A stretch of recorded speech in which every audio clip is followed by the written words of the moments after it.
The CBC Newsroom now brings you a News Extra. Noted Professor Michael Howard posed a series of questions to the Barbados government via the press over the weekend. His queries centered around the Barbados Economic Recovery and Transformation Plan, known as the BERT program. Well, the Barbados Economic Recovery team has responded to Professor Howard with the answers to his questions. That's what we bring to you now in tonight's News Extra. Professor Howard's questions have been voiced over for the purpose of this presentation.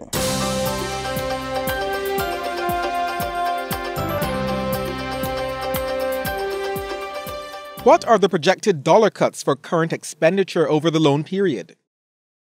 The loan period is for 4 years, with the last disbursement in May 2022. Projected expenditure cuts over this period amount to $571 million. Has fiscal revenue been overestimated, given the fact that the economy is in recession and large job cuts will occur, which will further reduce tax revenue yield? The fiscal revenues have not been overestimated. They take into account the economic business cycle and all factors impacting it, including any possible job losses. How many workers in the public service and the SOEs are estimated to be sent home? The program does not take the draconian and outdated approach by targeting some number for sending home workers. The objective of reform to the state-owned enterprises and to central government is to make the public sector fit for the challenges of the 21st century through modernizing and improving the efficiency, quality and cost-effectiveness of the public sector. Now, this will mean adjustment and rationalization of state-owned enterprises and some government departments. It would also mean retooling and empowering, retraining and enfranchising some of the public sector workers to improve effectiveness. There will be job losses in some areas, but there will also be employment gains in other areas where deficiencies have long set in. Now, the net effect is likely to be a reduction in public sector employment, but the number is also likely to be far smaller than the numbers bandied around, and all will be offered some alternative, be it in the modernizing and digitizing program, an extensive training program, early retirement, or a job in the private sector. Is there any estimated money value of severance payments in relation to job retrenchments? Well, this is still being worked out at the level of the social partnership. Are there any preliminary estimates to show how many SOEs will be merged, shut down or privatized, or the savings to be derived from these actions? Will user fees be charged for certain services? And if so, which ones? The state-owned enterprises reform process began with what can be considered the most comprehensive consultation in our modern history, from the social partnership to the leadership to the wider public, to identify potential for efficiency gains, cost recoveries, and enfranchisement through divestment of entities and/or activities. Almost 5,000 persons participated in answering 93 questions in an online survey.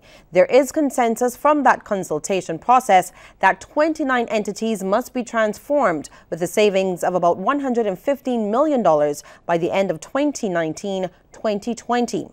It is hoped that around a third of these reductions will be felt by the end of 2018-2019, with the balance in the following fiscal year. Additionally, all government entities will benefit from stronger, timelier financial accounting and oversight. On the issue of user fees, there are currently 4 entities which provide an essential public service that the private beneficiaries have a capacity to pay for, and where they do so in many other countries. These entities are the Vital Statistics of the Supreme Court Registry, the Land Registry, the Corporate Affairs and Intellectual Property Office, that's CIPO, and the Financial Services Commission. The process of moving to full cost recovery of these activities through user fees will also involve an initial and ongoing independent review of the potential for greater efficiencies. For example, through the use of new technologies and approaches to keep these fees to international norms or lower, the Transport Board and Sanitation Services are also entities where increasing user fees are being considered as part of the cost recovery process. And as you know, the sanitation service fees have already been increased.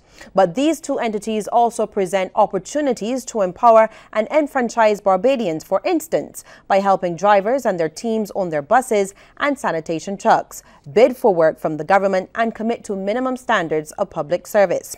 As such, any further increase in user fees for these two entities will be a small part of the larger restructuring effort within these entities. Is there an estimated target for the new bus fare? No, as any increase will be a part of any comprehensive transformation process involving improving efficiencies and reducing costs. What are the conditionalities or requirements for the IMF loan? The conditionalities of the IMF loan are the target set by Barbados itself under the Barbados Economic Recovery and Transformation Program, BERT. These are: 1. Achieving a 6% primary balance by fiscal year 2019-2020 and maintaining it for the next 4 years. 2. No further accumulation of arrears. 3. Reducing transfers to state-owned enterprises by no less than the amount identified under the BERT program. 4. Any increase in public debt must be consistent with keeping the debt to GDP ratio on the downward trajectory to reach 60% by 2033. And 5. Maintain social spending at a level consistent with protecting the most vulnerable in society. What will be the nature and perceived impact of debt restructuring? The public debt was deemed unsustainable by every possible measure and every international institution, which was reflected in the numerous downgrades to the very bottom of the rank of rated countries, including the IMF. Not only the stock of debt, but the servicing of the debt was also choking the life out of the economy. Indeed, the gross financing needs of government reached 41% of GDP in 2017, as highlighted in the IMF 2017 Article 4 report on Barbados. As such, the government announced a comprehensive debt restructuring, including external debt to commercial creditors and treasury bills, on June 1st this year. Now, significant progress has been made in discussions with both domestic and external creditors, and an exchange offer for Barbados dollar-dominated debt was issued on September 7th. Now, the plan is to table an exchange offer external, which is a US dollar-dominated debt, to commercial creditors shortly. Government debt held by the Central Bank of Barbados and the NIS will also be restructured. The successful restructuring of the debt will put the debt on a sustainable path to reach 60% by 2033 and free up much-needed fiscal space for infrastructural and development spending. Was an increase in public sector salaries and pensions, as well as removal of UE fees, an appropriate economic policy, given that the stated goal of annual IMF briefings, as well as the present program, is to reduce current expenditure? This was absolutely an appropriate policy and one which received zero pushback from the IMF. The design of economic policy must not only consider the current circumstances, but also what has gone before. In doing so, it is clear that the appropriate policy is an increase in salaries and pension, given that the public workers in Barbados have not had a salary increase in over a decade, and because of inflation, the cost of living has increased considerably. The increase in salaries then becomes the baseline on which the forward-looking policies can be designed. Similarly, the imposition of UE fees had created hardship for many Barbadian students, even more so in an environment of a prolonged economic recession. The removal of fees had to be dealt with immediately and be incorporated in the baseline. The same can be said of the additional expenditures to address the sewage and sanitation problem, which required immediate attention. Is the flat tax printed on the water bill an unfair, inequitable levy, which will impact proportionately heavier on the poor than on higher income groups? Government has protected the poorest and most vulnerable with higher pensions and welfare payments. The adjustment is skewed to the most fortunate in our society by raising the top tax rate and corporate tax rates. But the government also believes that we are all in this together and everyone should make a contribution, even if it is as small as $1.50 per household per day or 30 cents for everyone in the average-sized household. Is the IMF loan of US $290 million too small for an extended fund program, given our very low levels of reserves and our extremely high level of debt?